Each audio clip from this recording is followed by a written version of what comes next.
నమస్కారం ఎడిటర్ గారు. నమస్కారం. ఎవరమ్మా? ఈ వారం మన ఆంధ్రవిని ముఖ చిత్రం అద్భుతం. కొత్త సీరియల్ చట్టబతుకులు నా హృదయాన్ని ఆకట్టుకుంది. ఆంధ్రవిని మా ఇంటికి రాగానే నే ముందు చదవాలంటూ మా వారు నేను పోట్లాడుకుంటాం. డయానారా టీవీ ప్రకటన మీ పత్రిక హైలైట్. నీ పేరేమిటమ్మా? వాగ్దేవ్ అండి. 2 ఏళ్ల క్రితం నా 2 ఉత్తరాలు మీ పత్రికలో పడ్డాయి, గుర్తులేదు? గుర్తుంది. లేకే కేవలం ఆ ఉత్తరాల వల్లే మా పత్రిక సర్క్యులేషన్ 10,000కి పడిపోయింది. నువ్వేనా తల్లి? ఏం కావాలి? ఇదిగోండి. ఏమిటది? నేను ఈ మధ్య కొన్ని కవితలు రాశాను, మచ్చుక్క ఒకటి వినిపిస్తాను, వినండి. ఆకాశం రంగు నీలంగానే ఎందుకుంటుంది, ఎర్రగా ఉంటే బాగుండదు గనక. రక్తం ఎరుపు రంగులోనే ఎందుకుంటుంది, నీలంగా ఉంటే బాగుండదు గనక. మల్లె తెల్లగానే ఎందుకుంటుంది, నల్లగా ఉంటే బాగుండదు గనక. ఈ విన్నా కూడా నేను ఎందుకు బతికే ఉన్నాను, నాకు చావు రాలేదు గనక. చాలా బాగుందండి.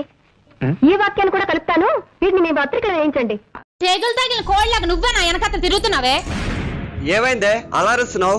మొన్న మనం ఊరు వెళ్ళినప్పుడు మా అమ్మ ఏం చెప్పింది? నాకేం చెప్పలేదే. నాకు చెప్పింది, you have a age, take 4 stones and throw back side. అమ్మ తల్లి, నాకు నీ అంత ఇంగ్లీష్ రాదు గాని తెలుగులో చెప్పు.